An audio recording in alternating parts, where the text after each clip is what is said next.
officiellement, bienvenue Mm. à vous, où que vous soyez, que ce soit la Belgique, l'Algérie ou l'Espagne. C'est un plaisir pour Elisabeth et moi de vous accueillir et autour de ce thème de vivre et faire vivre l'intelligence collective grâce à l'index MeTooWe. Mm. Euh, on va être ensemble entre 45 minutes et 1 heure. Mm. Et l'idée, c'est d'explorer le modèle derrière le test. Alors, Elisabeth vous a posé la question il y a quelques minutes.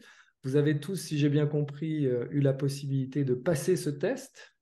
C'est juste? Je vois que Marielle, non. Ah, Bon, d'accord. alors le meilleur reste à venir. Ah. Et ça va être l'occasion pour vous de pouvoir mettre du sens sur les résultats que vous avez pu obtenir, d'avoir un espace de questions-réponses qui peuvent être plutôt personnel ou général autour du modèle. Mm. Et si on fait ça d'ici 19h15, 19h30, on aura bien travaillé. Mm. Alors peut-être que le premier point à évoquer, c'est pourquoi ce modèle et de où est-ce qu'il a émergé. Pourquoi ce modèle? Jean-François et moi intervenons dans les organisations, d'abord chacun de notre côté. Bienvenue Kaina, ça c'est génial. On C'est un vous voit. Et en fait, bah, vous vous en êtes peut-être aussi rendu compte dans vos accompagnements, il y a eu une espèce d'engouement autour de l'intelligence collective ces dernières années. Et on avait l'espoir, peut-être l'illusion que ça allait forcément pouvoir bien fonctionner, que les collectifs, à partir du moment où il y avait de la joie, de l'émulation, eh bien, tout marcherait magnifiquement. Eh bien, non, c'est pas le cas. Donc, vous partagerez peut-être avec nous vos expériences. Nous, ce que nous avons constaté, c'est que bien souvent, ben, il y a des difficultés qui émergent après un certain temps d'euphorie, qu'il y a des égos qui se confrontent. Et on s'est posé la question, ben, qu'est-ce qui se passe? Qu'est-ce qui manque là dans certaines équipes et qu'est-ce qui se trouve dans d'autres équipes, dans d'autres groupes? Et du coup, comme on a un parcours aussi PNL tous les deux, on a modélisé les facteurs de succès des individus au sein des équipes qui parviennent à fonctionner en intelligence collective. Alors, ce que dit Elisabeth est important, c'est que pendant longtemps, les études se sont focalisées sur ce qui se passe dans la dynamique de groupe pour qu'un groupe fonctionne en intelligence collective. Et nous, on prend un peu le contre-pied de ça parce qu'on s'est rendu compte que ce n'est pas juste une question de la dynamique du groupe, mais c'est aussi une question de la dynamique de l'individu. Mm. Et on voit beaucoup de collectifs qui ne fonctionnent pas parce que les conditions de la dynamique de groupe ne sont pas réunies, mais parce que les 4 compétences qu'on vous a permis de mesurer grâce au test MeTooWe ne sont pas forcément équilibrées. Et pour nous, elles représentent vraiment 4 fondamentaux. C'est-à-dire que si vous mettez en place les conditions collectives d'un fonctionnement en intelligence collective, OK, c'est bien. Mais si ces conditions individuelles ne sont pas réunies, elles vont supplanter les conditions collectives. Mm. Mm. Donc, ce test, quelque part, permet, et aussi à travers une approche somatique, à chaque individu de percevoir là où il ou elle en est à titre individuel au niveau des capacités. Donc, si vous avez un petit peu un parcours PNL, si vous connaissez les niveaux logiques, on se situe là clairement au niveau des capacités individuelles à fonctionner en intelligence collective. Et bien sûr, en partant d'une dimension individuelle, comme vous l'avez fait quand vous l'avez passé, et Marielle, comme tu le feras, et bien ensuite, tout ça est compilé au niveau du groupe également. Alors, avant d'aller plus loin dans le modèle, juste pour que vous sachiez un petit peu qui on est, donc Elisabeth et moi-même sommes facilitateurs en intelligence collective depuis plus d'une quinzaine d'années. Avec l'expérience, on est devenu formateur de facilitateurs, avec la méthode notamment SFM2, et on est aussi superviseur certifié de coach, de facilitateur et plus généralement des métiers de l'accompagnement. Donc pour nous, aujourd'hui, ce modèle Me to We, qui veut dire donc du jeu au nous, c'est le fruit de cette recherche dont Elisabeth parlait. Et c'est pour nous intéressant de découvrir, quand on a fait cette modélisation, que on a rejoint d'autres modèles qui font la même hypothèse. Donc ça nous a fait plaisir de voir que d'autres aussi avaient été arrivés à cette même conclusion. Et l'idée de ce soir, eh bien, c'est de vous raconter finalement une histoire. Mm. L'histoire du développement de la capacité de l'individu à fonctionner dans un collectif. Mm. Et pour vous qui l'avez déjà passé, ben, l'idée de le passer avant, c'était de vous faire prendre conscience un petit peu des termes utilisés, des dynamiques en jeu. Et bien sûr, si vous avez des questions que l'on puisse partager, questions-réponses ici lors de ce webinaire, ce sera avec plaisir. Sinon, ça peut être en dehors. Voilà. On y va. Alors, on y va. Je vais juste partager mon écran avec vous pour que on puisse suivre ensemble.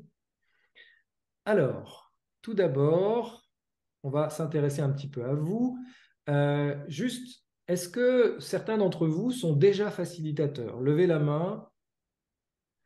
Alors, Mm. je vois, voilà, Evelyne, je vois Marielle, je vois Marc. Et Kaina, est-ce que vous êtes... Je ne vous vois pas quand je partage l'écran parce On se que... tutoyait. Vous me voyez, tu me vois là? Ça y est, je te vois, mais parce qu'en fait, vous êtes sur le côté et j'ai l'écran en principal, c'est pour ça. Tu es aussi dans D'accord. le métier de la facilitation?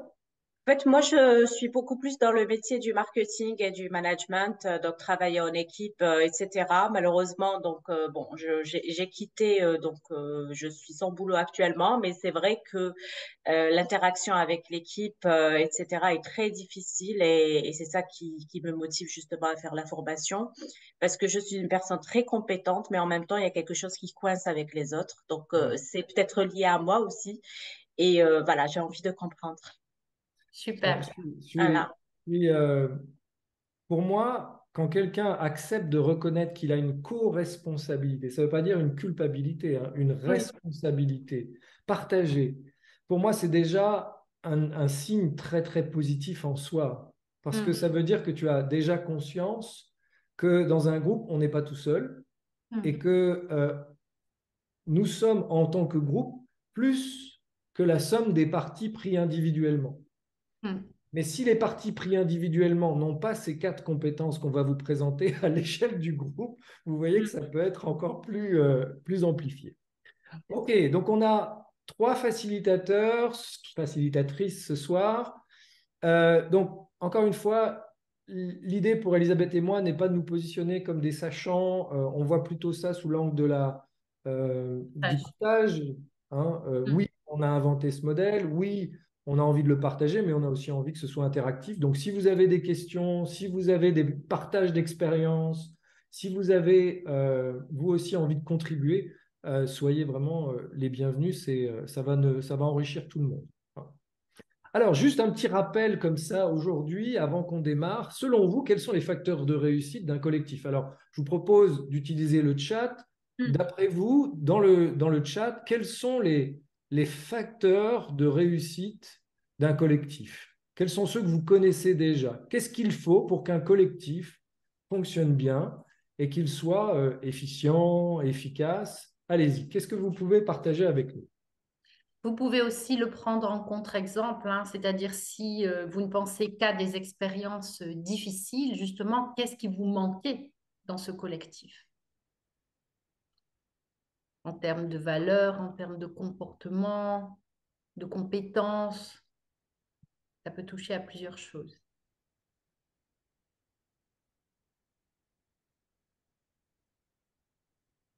Alors, de la communication, de l'empathie, oui, on accueille un Véronique. nouveau participant, Véronique. Prendre le temps de s'aligner sur l'intention, oui. La compassion, l'ouverture, la curiosité, le respect, oui. Co-construire un cadre de sécurité, oui, excellent. Bienvenue, Véronique. Bonsoir Véronique, Merci, vous bienvenue. aussi. Merci de m'accueillir. Je vais démarrer Donc, la vidéo. ouais, Voilà. c'est top si on peut te voir. Oui, c'est On se mieux. tutoie, si OK pour toi. Oui, Voilà, oui, bien juste sûr, pour bien sûr. information, Véronique, le webinaire est enregistré. Si tu ne souhaites pas apparaître, tu peux tout à fait Pas de problème. effacer. Et puis, on était en train de réfléchir tous ensemble en termes d'échauffement sur quelles sont les conditions de réussite d'un collectif selon chacun d'entre nous ici. Donc, on a déjà eu des réponses dans le chat que tu peux voir. Ouais. ou peut-être pas voir parce que tu viens d'arriver. Donc, il y a l'empathie, la communication qui ont été citées, s'aligner sur l'intention, la compassion, l'ouverture, la curiosité, le respect, le cadre de sécurité, le leadership, Hmm. Moi, je dirais les valeurs aussi, les Hmm. valeurs, les valeurs communes. le non-jugement. Ouais. Ouais. Alors, effectivement, toutes ces conditions que vous venez citer sont vraiment essentielles. Et à l'issue de ce webinaire, on vous enverra, si vous en avez entendu parler, l'étude Aristote de Google qui identifie les facteurs de réussite collectifs Hmm. d'un collectif efficient et efficace. Là où nous, on va se positionner avec Elisabeth, c'est de dire, OK, encore une fois, on n'exclut pas les conditions de réussite collective, mais quelles sont les conditions intrinsèques dans l'individu, selon nous, pour qu'elles fonctionnent bien en intelligence collective?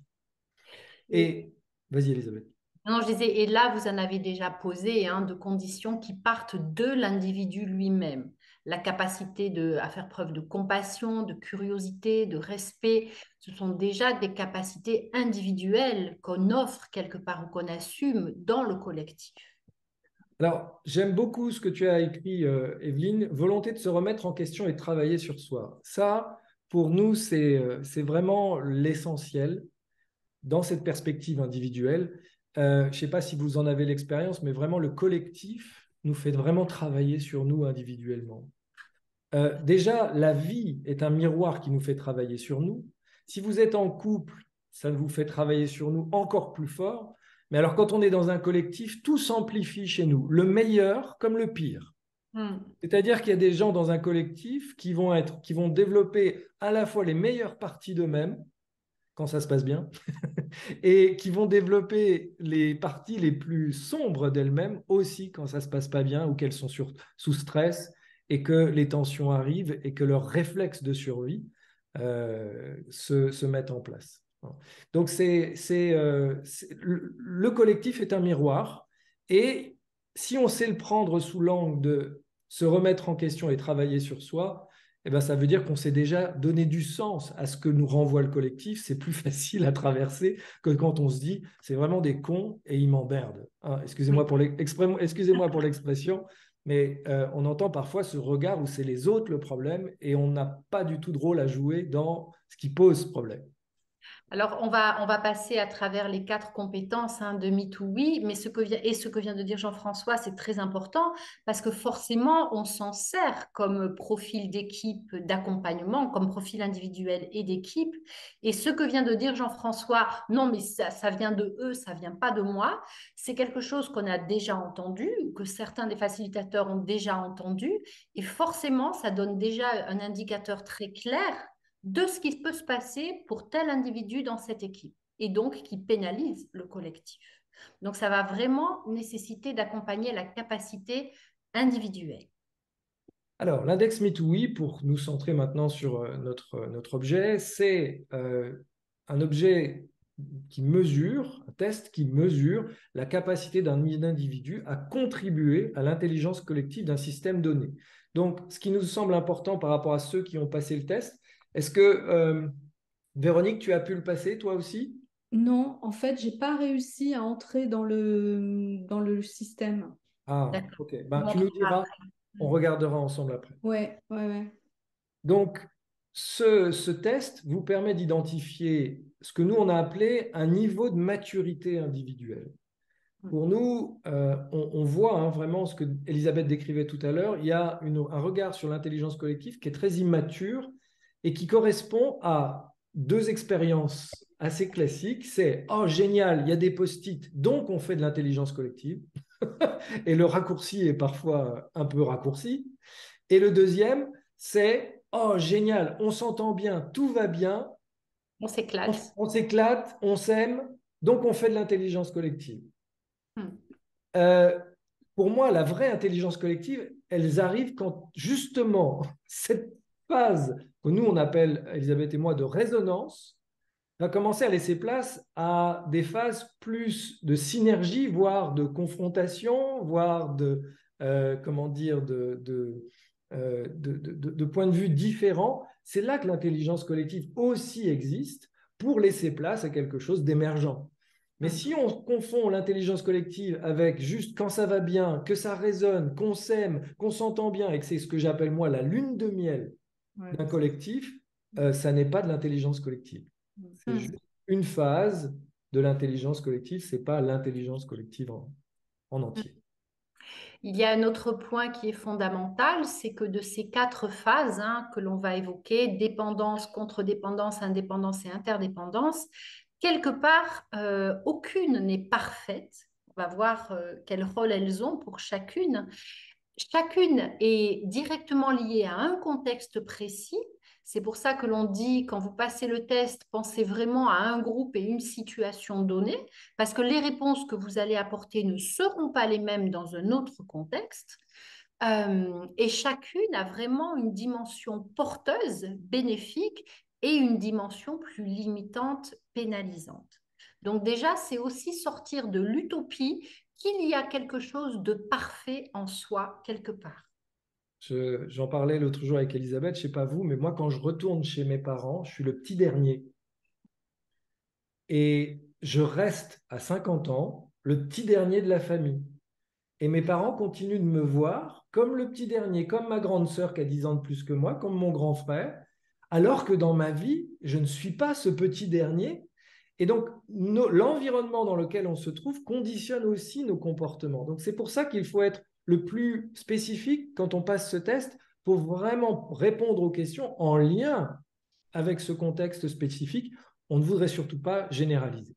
Alors, l'histoire qu'on va vous raconter, c'est une histoire qui finalement commence tout simplement par, Evelyne en a parlé, dans un collectif, pour que je me sente bien, il faut que je me sente en sécurité. Et pour ça, ce n'est pas parce qu'il y a un cadre de sécurité que je sais me sentir en sécurité. C'est-à-dire que j'ai une capacité à faire confiance dans un collectif. Et l'importance de la confiance dans un collectif, elle est que ça me permet de me montrer vulnérable. Ça me permet de dire ce que je ressens. Ça me permet d'être au plus près de qui je suis, au plus près de ce qui se passe dans ce collectif-là. Si je n'ai pas ça, ça va me conduire à avoir des comportements qui vont masquer ma vulnérabilité, qui peuvent être de la manipulation, qui peuvent être du mensonge. C'est-à-dire que je ne vais pas oser parler des vrais problèmes, par exemple. Je ne vais pas oser dire ce que je ressens réellement. Donc, un cadre de sécurité permet ça, mais ça me demande aussi, moi, à oser faire confiance, et c'est ce que nous, on a appelé la phase de dépendance. Dans cette phase de dépendance, c'est ma capacité à m'appuyer sur les autres en confiance. C'est-à-dire que dans cette phase-là, je te passe la parole juste après, Elisabeth, on va passer d'une confiance aveugle, et on voit ça très souvent dans des phases où quelqu'un arrive dans un collectif et il y a une forme de confiance absolue, mais qui est aussi aveugle, à une confiance construite. Et effectivement, quand on pose un cadre de sécurité, qu'on pose des règles du jeu, eh bien, cette confiance construite va permettre de relâcher les défenses pour être au plus près de notre réalité. Alors, imaginez maintenant une équipe dans une organisation, un groupe de personnes travaillant ensemble. Et au sein de cette équipe, je caricature, je vous donne des exemples un peu extrêmes pour que ce soit plus parlant. Au sein de cette équipe, un jeune étudiant qui arrive, qui ne connaît, voilà, qui est jeune, qui sort de l'école, qui ne connaît pas vraiment le contexte, les membres de l'équipe, l'écosystème, les partenaires, etc. Ce jeune étudiant, il va être normal et sain pour lui, durant un temps, de se mettre en dépendance. Parce que s'il prenait de fait le leadership et décide par lui-même, ça pourrait avoir des conséquences négatives pour l'équipe.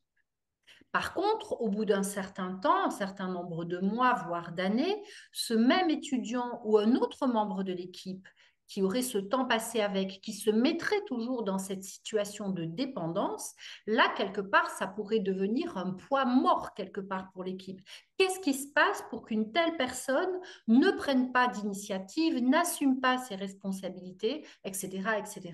Et ça, on le voit parfois dans les équipes. J'imagine que ça fait un petit peu écho à vos contextes.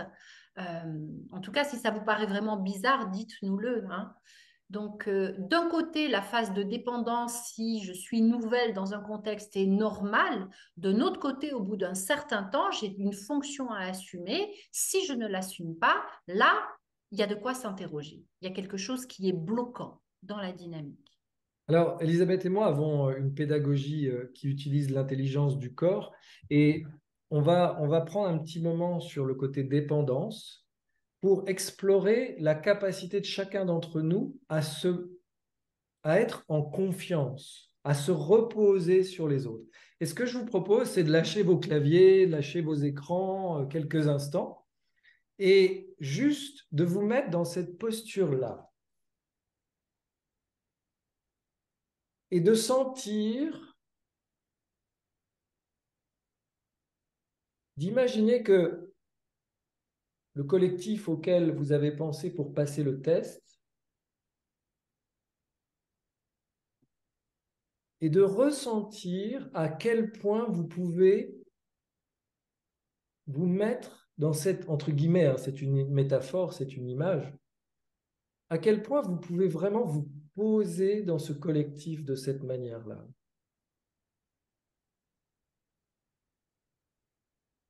Est-ce que je sens que je peux me reposer en confiance sur les personnes qui sont là?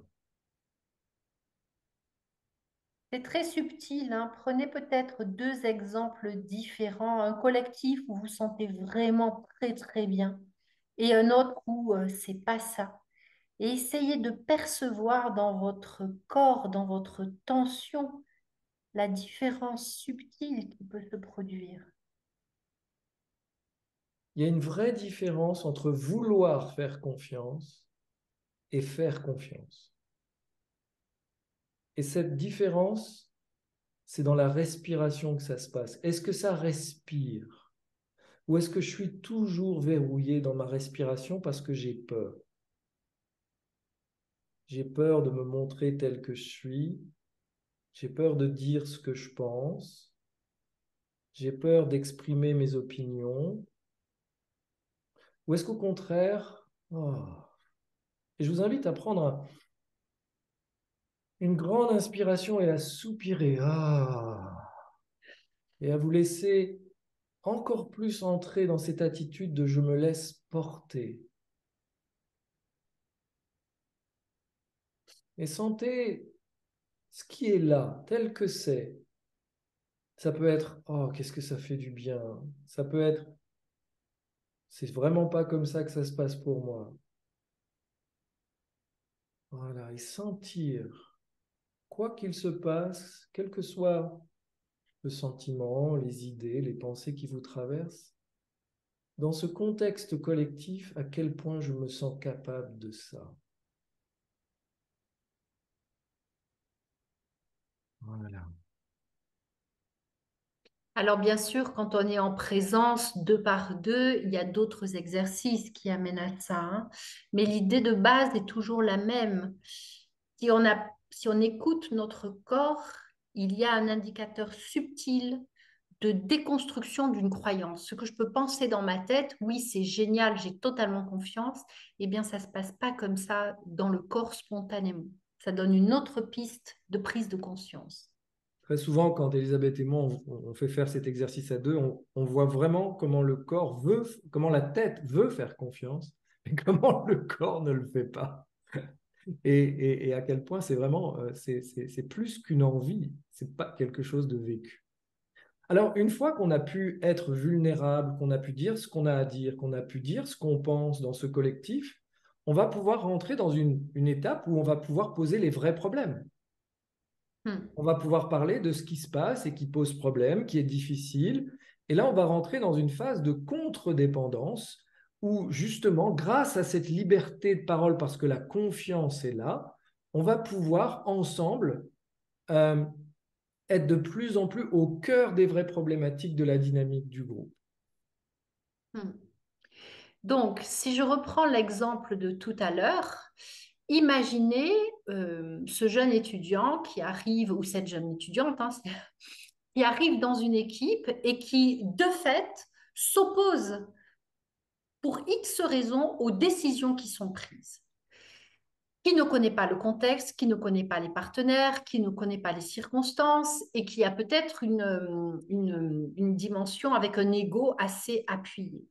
Là, ces décisions, ces prises de position peuvent impacter aussi l'équipe de façon négative. Par contre, au bout d'un certain temps, une personne qui est acculturée à ce qui se passe dans l'entreprise, dans l'équipe, dans l'organisation, dans l'écosystème, et qui décèlerait un danger quelconque par rapport à une décision, qui dirait non, là je ne suis pas d'accord, là ce serait sain. Parce que quelque part, ce que nous appelons en fait un signal faible peut très bien éviter une catastrophe à l'équipe en question. Donc, savoir prendre une position de contre-dépendance, dire non, stop à un moment donné dans une équipe, ça peut être un critère sain pour un fonctionnement en intelligence collective.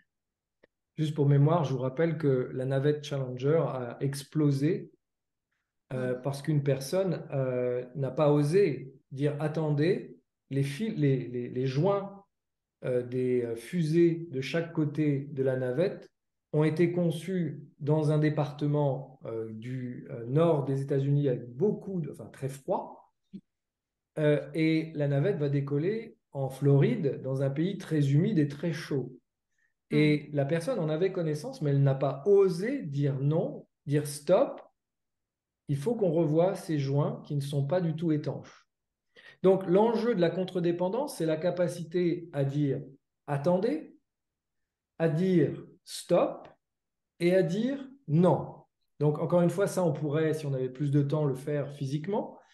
Mais cette capacité-là, elle est très importante parce qu'il y a des non qui ressemblent à ça « non » et il y a des non qui ressemblent à ça « non ». C'est pas non le problème, c'est la manière de le dire. Et il y a une partie de nous qui peut être très réactive, à fleur de peau, qui va être dans un non défensif et pas dans un non affirmatif. Et ça part d'un alignement personnel et de ce qu'on appelle l'intention. Hein. Quand l'énergie, elle est alignée, calme, posée et sûre d'elle-même, c'est OK. Et les personnes en face, le reçoivent de façon très saine. Encore faut-il avoir grandi individuellement sur cette capacité à se positionner. Alors, OK, on a pu être nous-mêmes, parler depuis notre vulnérabilité, ce qui a permis de poser les vrais problèmes dans le collectif. Et on a pu parler de ces vrais problèmes sans être réactif, mais plutôt en étant assertif, en nous exprimant de façon assez affirmée, sans être dans l'agression. Et évidemment, de cette discussion va naître des idées, des pistes d'action, des options, peut-être des solutions qui vont appeler une qualité importante. Et je ne sais pas vous, mais moi, c'est là où ça me titille dans les groupes en intelligence collective. C'est qu'il y a des plans d'action qui sont décidés et que c'est toujours les mêmes qui les font. Et moi, ça m'énerve. Ça m'énerve parce que je fais partie de ces gens qui prennent les choses en main.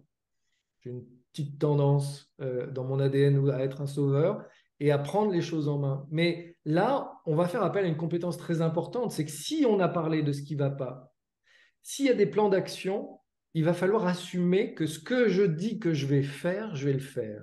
Que ce que je pense, je le dis. Et que ce que je dis, je le fais. Ça, c'est ce que nous, on va appeler la capacité d'indépendance, c'est-à-dire la capacité à s'assumer et la capacité à être cohérent entre ce que je dis, entre ce que je pense, ce que je dis et ce que je fais.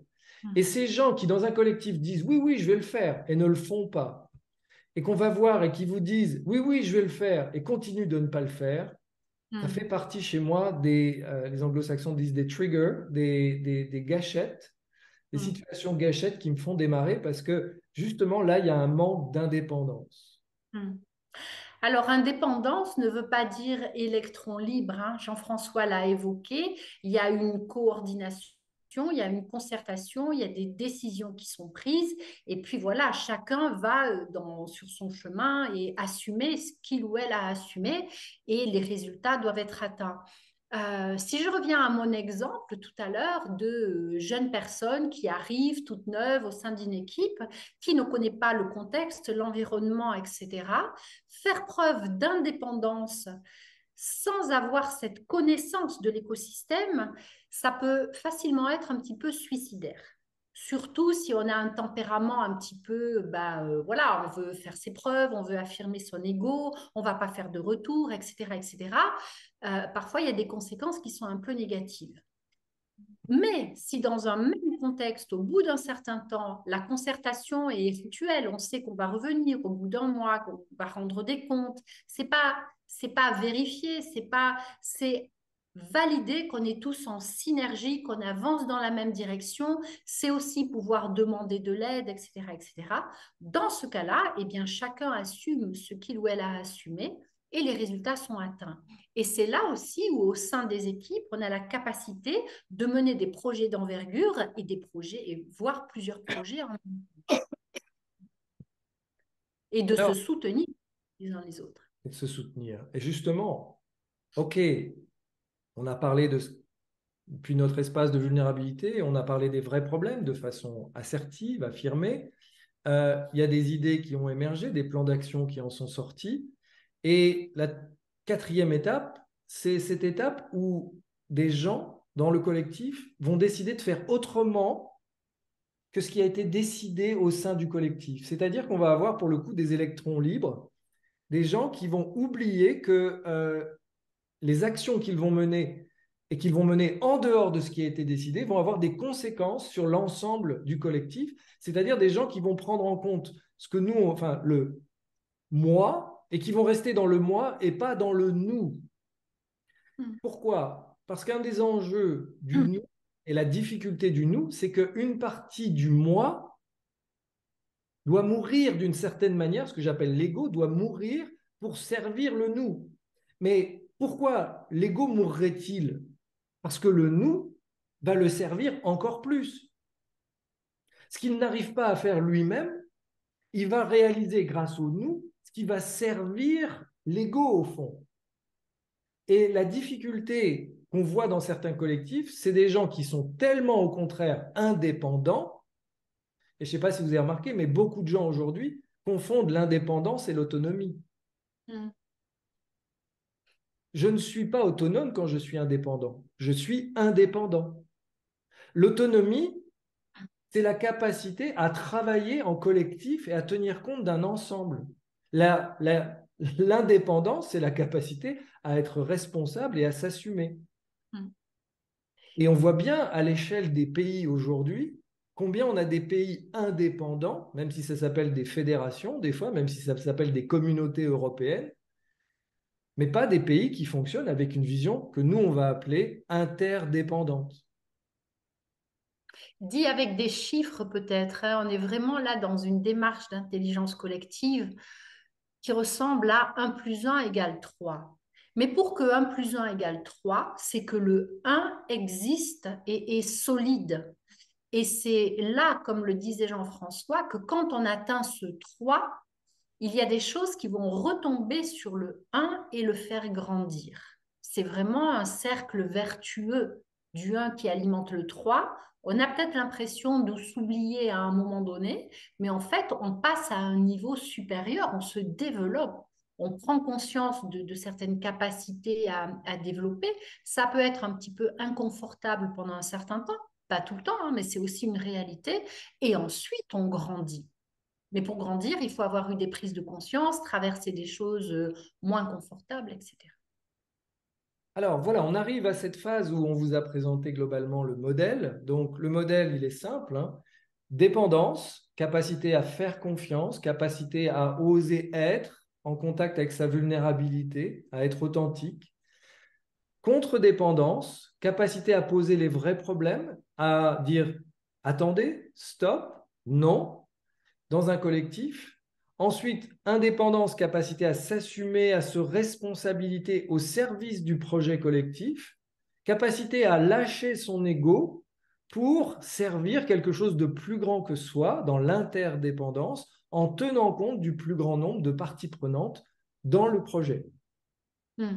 Donc, le test Me2We que vous avez passé avait pour but de vous aider à identifier où vous vous situez sur chacune de ces dimensions.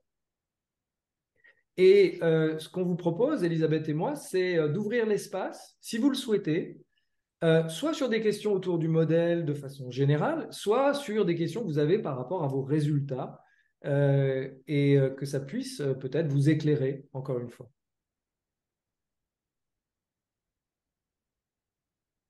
Est-ce que quelqu'un souhaite poser une question ou sur le modèle ou sur ses résultats, ou au contraire, peut-être réagir sur le modèle, réagir sur les résultats pour contribuer à la discussion générale? Sinon, on peut aussi... Oui, vas-y, pardon, Evelyne.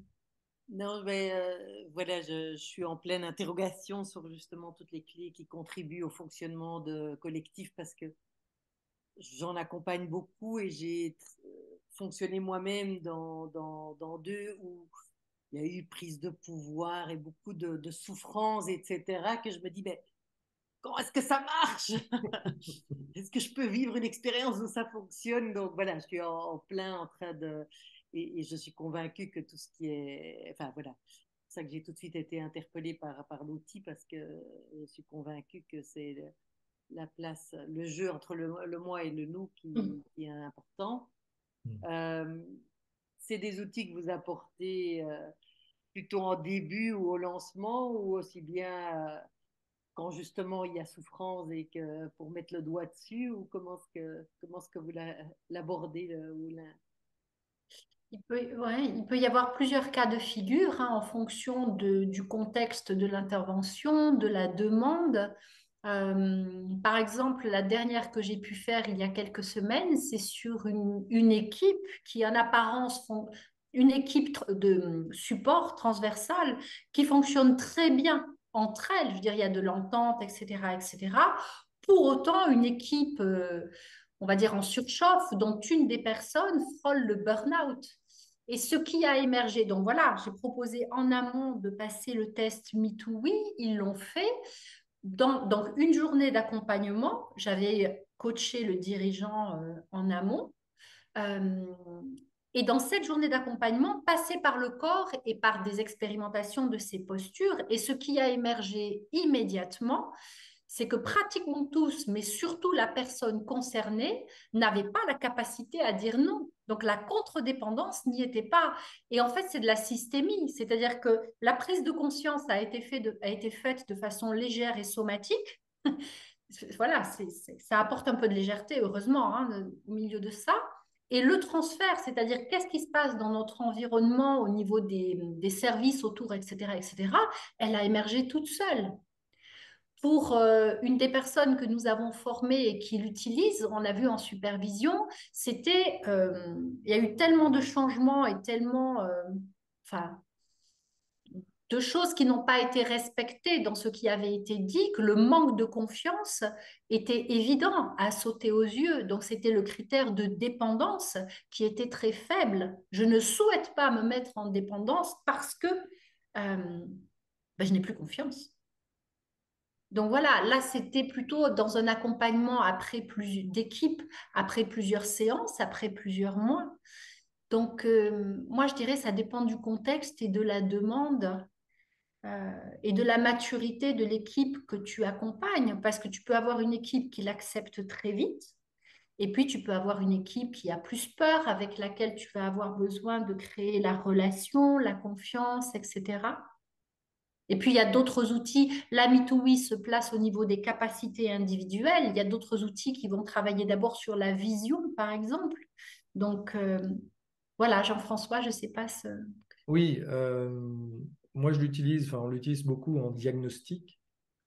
Et l'enjeu de Me2We à ce stade de développement, c'est de générer du dialogue c'est en fait un prétexte, entre guillemets, pour dialoguer au sein d'une équipe autour de ces 4 grandes questions qui sont fondamentales, qui sont la confiance, la capacité à se positionner, la capacité à être responsable dans l'équipe, la capacité à travailler, pas juste pour sa pomme, comme on dit, mais pour le collectif et la mission et la vision qu'on s'est donnée. Quand on a résolu ces 4 thèmes dans un collectif, on a résolu 80% des problématiques d'équipe. Donc pour moi, c'est là où, en plus, Elisabeth et moi, on a créé un séminaire qui dure 2 jours, où on fait, et qui peut être fait aussi sur une journée, qui est très ludique. Donc les gens abordent ces questionnements avec le test, ensuite ils le vivent entre eux avec le corps. C'est plein de jeux, c'est drôle, c'est fun. Et en même temps, les enseignements qu'ils en tirent et les plans d'action que ça permet leur permettent quand même de faire évoluer les choses. Donc, plutôt, moi, de façon diagnostique. Hein. Et encore une fois, pour moi, le test en soi, il a pour but de permettre des prises de conscience, mais surtout de générer du dialogue. Oui, oui. Et le dialogue, c'est aussi souvent de soi à soi. Hein. Comme les personnes sortent de leur tête et réalisent vraiment des choses par rapport à elles-mêmes, en fait. Euh, du coup, la prise de conscience, elle est souvent ah waouh, je pensais agir comme ça, mais en fait, il y a une personne qu'on adore avec Jean-François qui est décédée, qui s'appelle Wendy Palmer, qui a fait beaucoup de travail à partir du corps. Tu la connais, Marielle. Et l'idée, c'est de déconstruire. Si on est attentif à son corps, en fait, on déconstruit jusqu'à la seconde d'avant, peut-être ce qu'on pensait savoir sur soi-même. Alors peut-être que ça va être vérifié, validé encore une fois, mais peut-être qu'on prend quelque chose, qu'on prend conscience de quelque chose d'autre. Et c'est fait de façon rapide, ludique, et les personnes l'acceptent majoritairement plus facilement. Après, comme on le disait tout à l'heure, bah, une autre personne qui accompagne, une facilitatrice, dans son équipe, ça a été ah non, mais ça, c'est à cause d'eux, c'est eux qui font que j'agis comme ça. Donc là, voilà, la responsabilité personnelle, l'essentiel du travail va être à ce niveau-là, quoi. Ça répond à ta question, Evelyne? Oui, merci. Et Ouais. tout le monde accepte de faire passer par le corps, je dirais, parce que c'est vrai qu'en entreprise, Alors écoute, il y en a qui sont effectivement plus ou moins à l'aise avec ça. Moi, j'ai pas eu de soucis. Après, Jean-François non plus, je pense. Hein. Après, je dirais qu'au moment où tu amènes, où ils acceptent de passer l'index, euh, l'essentiel est gagné parce que sinon, ils n'y vont pas avant. Et les exercices qu'on amène sont très simples. Hein. Ça met pas de compétences vraiment importante en jeu.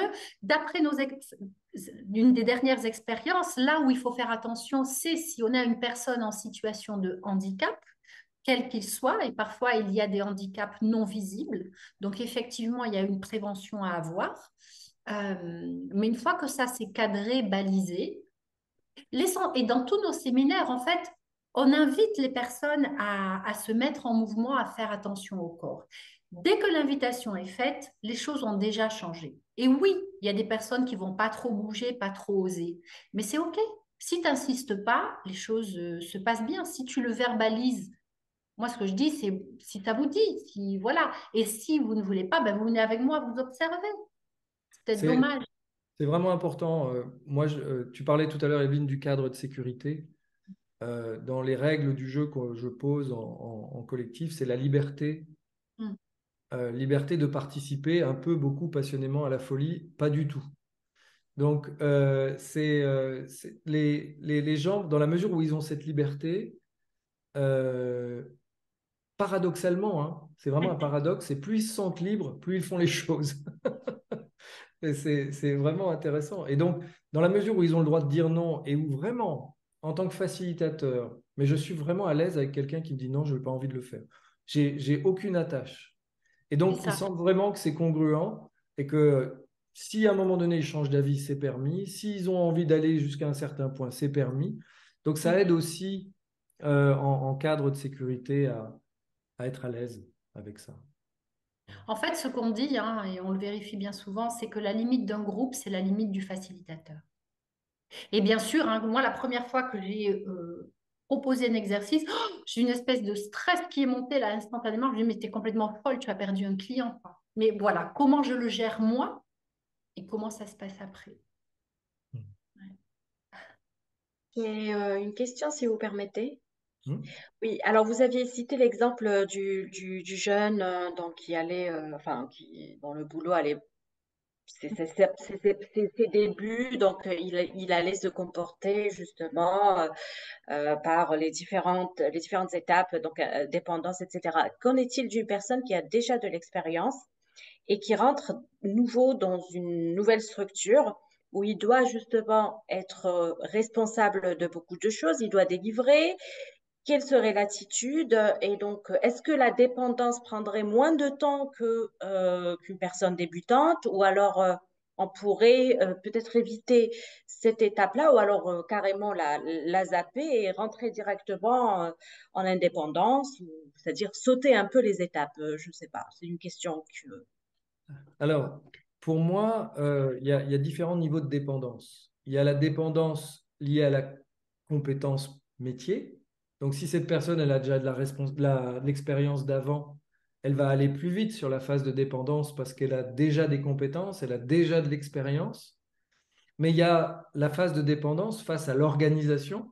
Elle est dans un nouvel environnement, avec de nouvelles personnes, avec de nouvelles pratiques, une nouvelle culture d'entreprise. Donc, il y a des nouvelles valeurs d'entreprise. Donc, les niveaux de dépendance ne vont pas se situer sur la compétence métier, mais sur d'autres, par exemple, sur qu'est-ce qui se fait, qu'est-ce qui ne se fait pas. Comment ça se dit, comment ça ne se dit pas. Qu'est-ce qu'on a le droit ou pas le droit de dire ou d'accomplir.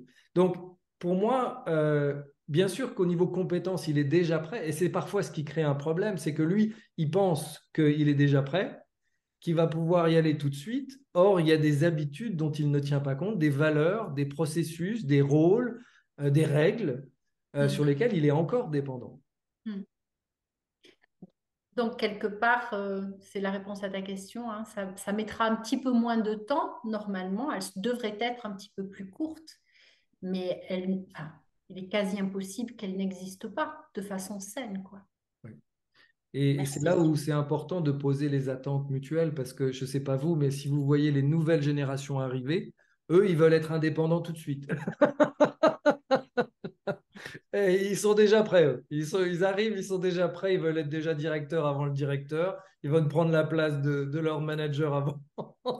Et donc, être capable de poser les règles, de poser le cadre, être capable de construire cette dépendance, encore une fois, de passer de la confiance aveugle à la confiance construite. L'exemple le plus simple hein, de la confiance aveugle, c'est vraiment, vous rencontrez quelqu'un, il vous semble sympa, vous le recrutez et vous vous dites, on se comprend sans se parler. Eh bien, Mm. essayez au bout de quelques années. Au bout de quelques années, vous allez voir que vous avez besoin de vous parler pour vous comprendre, parce qu'en fait, c'était une illusion. Et cette phase de dépendance, de confiance aveugle, elle fait qu'on a des attentes respectives qui ne sont pas explicites. On a l'impression qu'elles sont claires, mais au fur et à mesure, on se rend compte qu'elles ont besoin d'être clarifiées. Et la clarification des attentes. Moi, j'arrive dans une nouvelle organisation, j'ai des compétences métiers. Ça veut dire que je peux apporter ça, ça veut dire que je peux faire ça, ça veut dire que je peux vraiment vous apporter ça. Ok, super, ça c'est ce que tu attends de nous. Mais nous, on attend ça et être capable de partager ces attentes mutuelles dans un climat où il y a de la confiance parce que les règles sont posées, ça Mm. permet d'éviter les déconvenus au bout d'un ou 2 ans en disant mais c'est pas du tout qui je pensais quoi. Alors, on arrive à la fin de notre webinaire. Juste l'occasion pour nous de vous remercier d'abord de votre présence, parce que c'est un plaisir, de votre présence en plus internationale, c'était un C'est double génial. plaisir. Quelle joie de vous accueillir aussi. Pour toi, Véronique, qui est arrivée après, on avait l'Algérie, 2 de Belgique, une personne qui est du Québec et de Barcelone en même temps.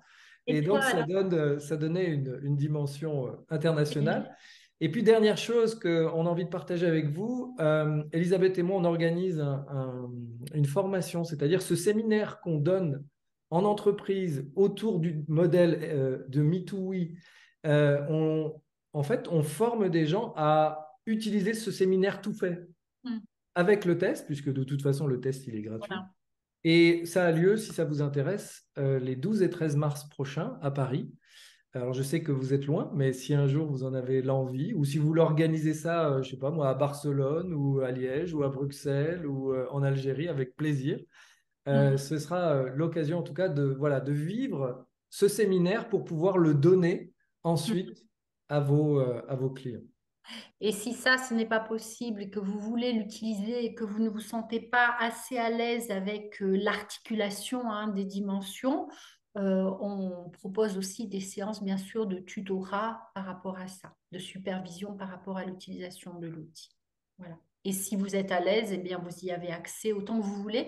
Alors, c'était Véronique qui avait un problème d'accès, je crois, par rapport... Pour refaire le test, oui, je Oui, suis pas voilà. arrivée en fait. Ouais. En fait, moi, je suis intéressée par le séminaire parce que je suis à Paris. Et je Ah, suis intéressée pour le 11 et 12, ou 12 et 13, je ne sais plus. Ouais. Je crois 12 que et c'est 13, hein, je 12 et crois. 13, hein, il me semble. Ouais. Ouais. Mais je ne sais pas si... Enfin, il faudrait que j'en discute avec l'un d'entre vous pour voir, parce que moi, je suis déjà facilitatrice depuis pas mal d'années. Je suis formatrice en management en entreprise, je suis pénaliste, enfin voilà, j'ai pas mal d'outils. Moi, ce qui m'intéresse, c'est le fait que vous puissiez organiser et structurer ce type de process. Parce que je suis confrontée effectivement avec des CODIR, avec voilà, au plus haut niveau, à des problématiques de conflits, de problèmes de service transversal où la communication ne fonctionne pas. Enfin voilà, moi je suis vraiment dans cet univers-là et je trouverais effectivement intéressant pour eux de pouvoir leur proposer des séminaires aux entreprises avec lesquelles je travaille. Et c'est ce séminaire-là qui m'intéresse en fait pour pouvoir effectivement le reproduire et le proposer. C'est ça. Et ça, oui, c'est intéressant pour moi, surtout que si c'est à Paris. Mais en fait, je suis à la fois dans le sud de la France et à Paris, mais plus souvent à Paris quand même. d'accord. Donc, ça m'intéresse. Bon. Et on va revenir vers toi pour Alors, on fixer. revient vers toi. Et, Oui, ouais. Parce qu'il faut que je m'organise, donc il faudrait que ça aille assez vite, en fait, pour que je puisse prendre ma décision. Ça marche. Dites-moi comment il faut que je procède, en fait, pour qu'on puisse... On t'envoie un mail dès demain matin tôt, tu nous donnes Super. 3 créneaux horaires, on voit où on te les donne et puis on Ok, prend un rendez-vous comme ça. ok, avec plaisir, ouais. Voilà. Merci beaucoup. Merci. Merci en tout cas à tous et à toutes. Et à On votre reste Merci à vous. à votre disposition si vous avez besoin d'éclairage. Et sinon, on vous souhaite une excellente soirée et au plaisir de rester en contact si la vie veut. Merci. Merci. Au beaucoup. Bonne revoir. soirée à vous. Merci, À Jean-François. bientôt. Au revoir.